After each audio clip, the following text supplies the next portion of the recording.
On est parti du constat qu'il y avait un vrai problème de discrimination, clairement, au niveau de la couverture médiatique, du choix des sujets et des personnes qui doivent être mises en lumière.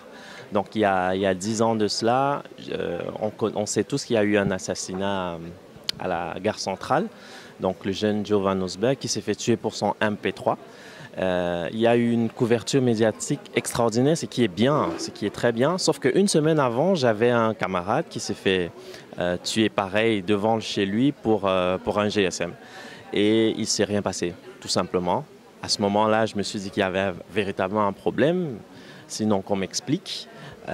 Donc c'est à ce moment que j'ai mis des gens autour de la table et on a créé ce magazine qui au départ était en ligne. Et depuis 1 an, 2 ans, nous sommes passés en magazine papier.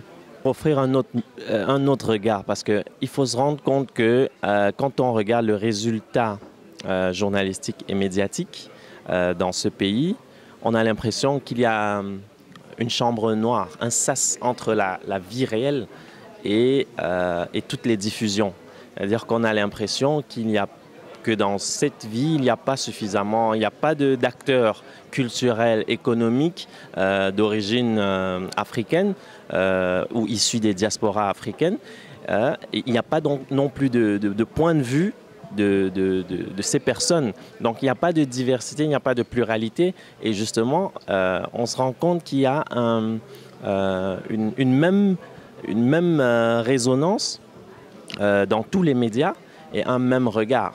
Je pense que la pensée en général a été infectée par le populisme et ça veut dire aussi que si on doit remettre en question la façon dont les gens pensent la question migrante aujourd'hui, ça réclame une approche beaucoup plus longue, beaucoup plus complexe que ce qu'on va trouver dans les médias en général.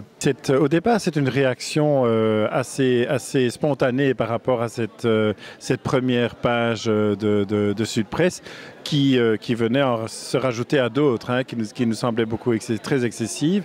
Et donc à ce moment-là, on a décidé de réagir dans un premier temps en disant on va en faire un faux pour dire le contraire de ce qu'ils disent d'habitude. Et puis on a quand même un peu réfléchi en disant en tant qu'à faire, faisons quelque chose qui soit positif et qui présente de façon la plus objective possible la situation des migrants et des réfugiés dans notre pays, mais avec un ton qui soit accessible au plus grand nombre.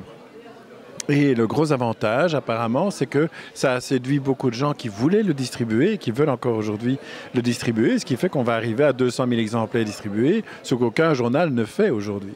Donc ça veut dire que ça répondait à une demande de la part de gens qui voulaient convaincre leurs voisins ou qui voulaient se convaincre eux-mêmes d'ailleurs aussi. Ça, c'était sûrement quelque chose d'important.